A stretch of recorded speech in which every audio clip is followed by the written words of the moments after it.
I'm doing fantastic. Out on my morning constitutional. You know what that means? It's time for another prison story. So, where we left off in the narrative yesterday, I was. Why is there a weird person in the car idling back here? Creepy. Anywho, uh, so I was at L2 and I've reunited with tragic boyfriend, gotten my first commissary, and am, you know, living the high life, as it were. The hair's not hairing today. It's making me uncomfortable. Maybe I should just shave it all off. We'll see. Can't dye a bald head orange, though. I tried. So, uh, I am enjoying my first commissary for the brief period in which I was able to enjoy it before one of the other girls on L2 stole the commissary from me. And that resulted in me getting into a fight and that person being removed from the unit and brought to first the hospital, then lockdown. After that, no one stole my commissary anymore. And I can't say that it's because of the fight. It's more just because after that I had an attitude and I wasn't there very long after that. Maybe 5 days. So, I'm in love. I'm there with tragic boyfriend and we have no responsibilities. And my saintly mother, in all her brain rot republicanism, has sent me books to read because she is good like that. And so I have like 4 or 5 Robert Jordan books to read, and I'm able to like escape into it. And it's really nice. Oh, look at that. I get a lid flare. Ah. That makes me so happy. And y'all just don't know. Y'all don't know what it's like to be stuck somewhere where you can't do this. You can't walk over. Like, watch, watch, watch, watch what I'm gonna do. Watch what I'm gonna do. Watch it. Look, watch, watch, watch, watch. Bam. I just touched a tree, motherfuckers. You know what you can't do when you're in prison? Touch a motherfucking tree. At least not in jail. Ain't no fucking trees. The only trees you go touch are the ones people talk about selling. So, oh, that sun is so nice. It's just nice. It's perfect. It's perfect. And I know I keep digressing, and I'm sure y'all just want the meat of the story. I mean, there's other meat y'all could have if you leave a comment about it. Maybe. Possibly. No, you can't. Sorry. So, uh, I wake up one morning after having been there for about, I don't know, 3 weeks. I've gotten the routine down and I'm feeling comfortable and then all of a sudden they open up the little Sally port door, the sliding metal door with the glass window in it between L1 and L2, where there's a little Sally port where the guard shack is. And the guard comes in with his little clipboard. McIntyre, get up. Because, a bitch was asleep. And tragic boyfriend shakes me. He's like, something's happening. Something's happening. And we don't know what it is. And, he's right to be concerned. I guess it was nice that he was concerned. But really, I mean, between me, you, and them trees back there, I think he was just, worried he was going to lose commissary. I'd have been worried too, I guess. Feed your twinks, people. Turns them into bad people. So I get woken up and I get told to pack up.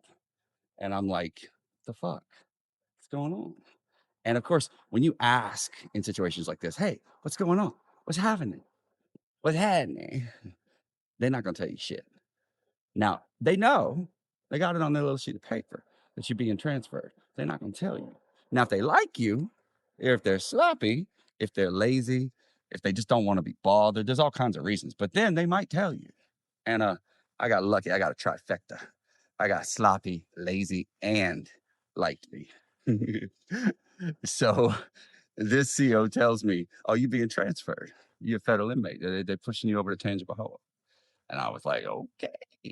So I gathered up the rest of my things, told tragic boyfriend, "I love you.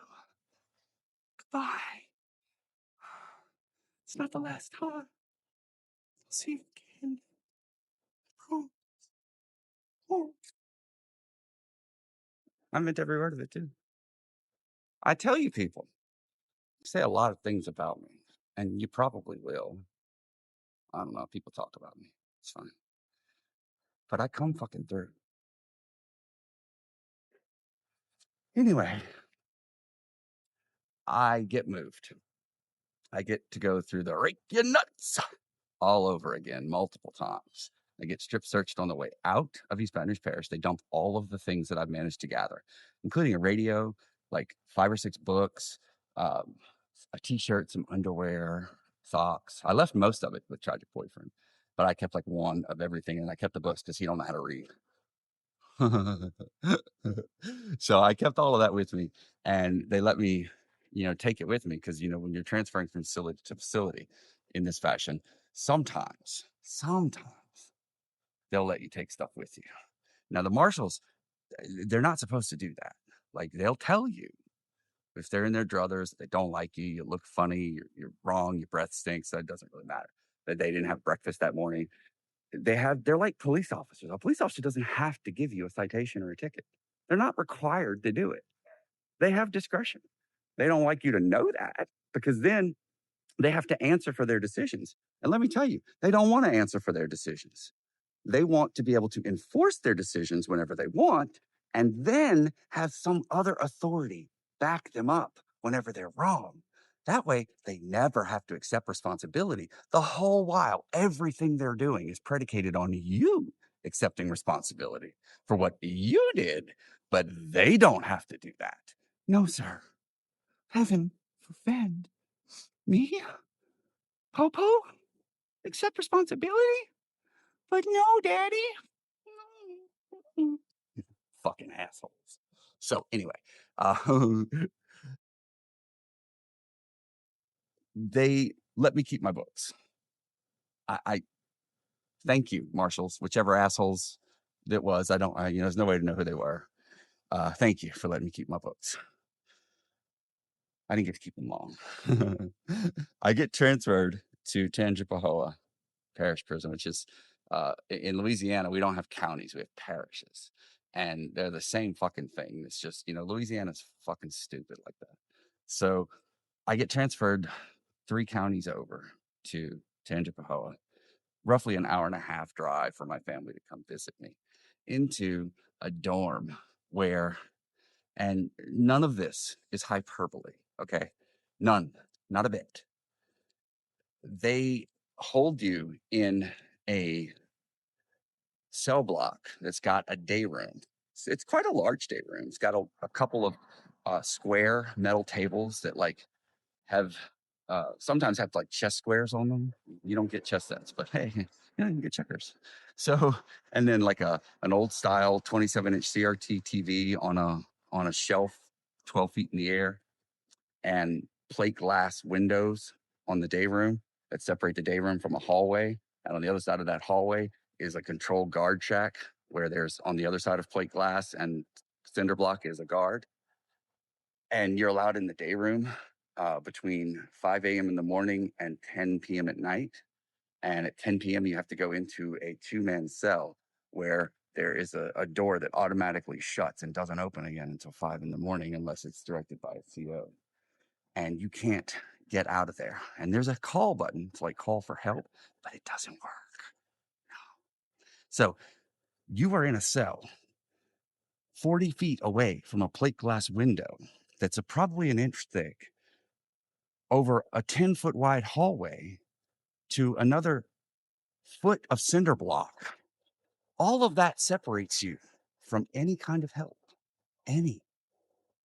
Now, let me ask you a question, TikTok. Would you want to be in a cell with me for that long every fucking night with nowhere to go and nothing to do, nobody to help you? Would you? You'd be so fucking lucky. I'm a great cellmate, I promise. Plus, like I said, my mom loves me, so I always got the zoo-zoos. And I go into this day room, and it's clear from the rip. My gaydar is never wrong. And it's clear from the rip. I'm the only gay person in this unit. Then it's also, I'm the only white person in this unit. And for those of you race insensitive white people who've never been the only white person in a place, fuck you. Go to Flatbush. Go feel it. You need to. It'll change your life. So the people, they welcomed me. They were really kind at first. And I did what I do in prison. I cocooned. I went into my cube, my little cell, got on my top bunk, and I just read all the fucking time. I just read and read and read. What did I read? Robert Jordan, Harry fucking Potter. This is right around my birthday in October of 2007. And my mother, I had been reading Harry Potter 7, as I told you in one of my first prison stories, how I got the nickname Harry Potter. This is where I got the nickname. And that nickname didn't last past this facility, by the way. It's only at this facility. These, inmates, they are ingenious at times, but they are not the most articulate nor the most careful of people with identity and names and boundaries. They're just not. I guess you can't be in that environment. So they named me Harry Potter because they would come into my cell or just walk past it and I would never leave it. I wouldn't come out and play games. I wouldn't come out and talk. I wouldn't come out and watch whatever sports or uh, uh, endless BET was on because I wasn't interested in that stuff at the time. And I'm still not. But all I wanted to do was read. And so, like, I reread Harry Potter and the Order of the Phoenix like 10 times, just over and over again, and kept finding things to enjoy in it. I mean, for all her bullshit, and believe me, it's fucking bullshit. JK was onto something. I mean, you know, who else knows what she was on? But I mean, she was onto something. It was a good read while it was a good read. I won't touch that shit now. So, uh, and to be honest, I write better stuff than she does. So, you shall see one day, world. You shall see. Oh, that feels weird. It's not a humble brag, it's the truth, but it feels weird to say. Anyway, I get called Harry Potter at this point, and uh, it's so pervasive that like even the deputies, even the COs would call me Harry Potter. Commissary's here.